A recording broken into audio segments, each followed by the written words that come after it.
Kepastian subsidi di saat pandemi COVID-19 bagi 15,7 juta pegawai yang bergaji di bawah 5 juta rupiah disampaikan Menteri Ketenagakerjaan dalam rapat bersama Komisi 9 DPR RI. Pencairan subsidi gaji sebesar Rp600.000 pun akan dilakukan bertahap. KPA-nya telah memproses surat perintah membayar ke KPPN dan telah disetujui untuk selanjutnya terbit SP2D pencairan ke bank penyalur. Meski begitu, saat rapat bersama anggota DPR, bantuan stimulus pemerintah ini dikritik tak tepat sasaran. Anggota Komisi 9 DPR dari fraksi Partai Amanat Nasional mengkritisi kesiapan data pemerintah hingga kriteria calon penerima bantuan subsidi gaji yang harus peserta BPJS Ketenagakerjaan. Persoalannya adalah, ini kan anggaran negara. Rakyat yang tercatat sebagai warga negara itu bukan hanya yang tercatat sebagai peserta BPJS Ketenagakerjaan. Rakyat yang bekerja di Republik ini bukan hanya mereka yang tercatat sebagai peserta BPJS Ketenagakerjaan. Nanti kalau misalnya ada alasan dari pihak pemerintah mengatakan, ya mengapa para pekerja itu baik mandiri ataupun tidak mandiri tidak mendaftar sebagai peserta BPJS Ketenagakerjaan, ya jangan salahkan rakyat juga. Bisa jadi kesalahan dari BPJS Ketenagakerjaan yang tidak bisa meningkatkan kepesertaan. Orang merasa nggak yakin misalnya dengan BPJS, lalu orang nggak mau daftar, kan bisa juga begitu.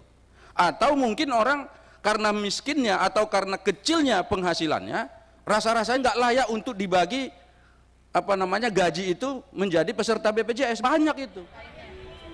Pendapat senada juga disampaikan peneliti senior Indef, Eni Srihartati.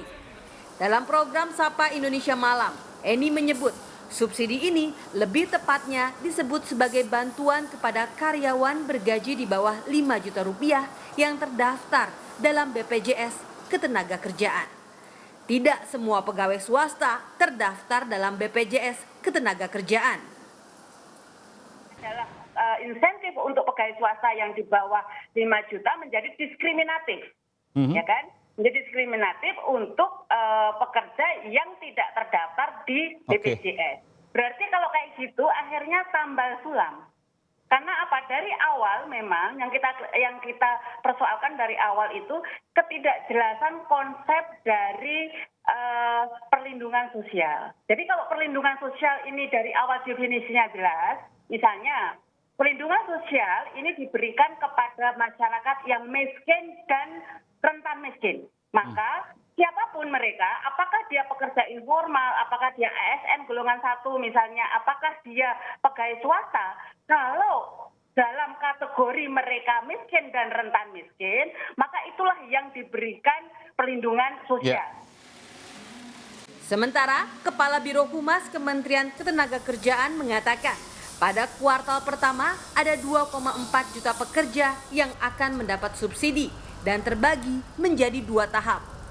Dana akan diberikan maksimal 4 hari kerja setelah validasi data dari BPJS Ketenagakerjaan diterima Kementerian Ketenagakerjaan. Tanggal 24 kemarin jam 6 sore kurang sedikit, BPJS menyerahkan data sebanyak 2,5 juta ke Kementerian.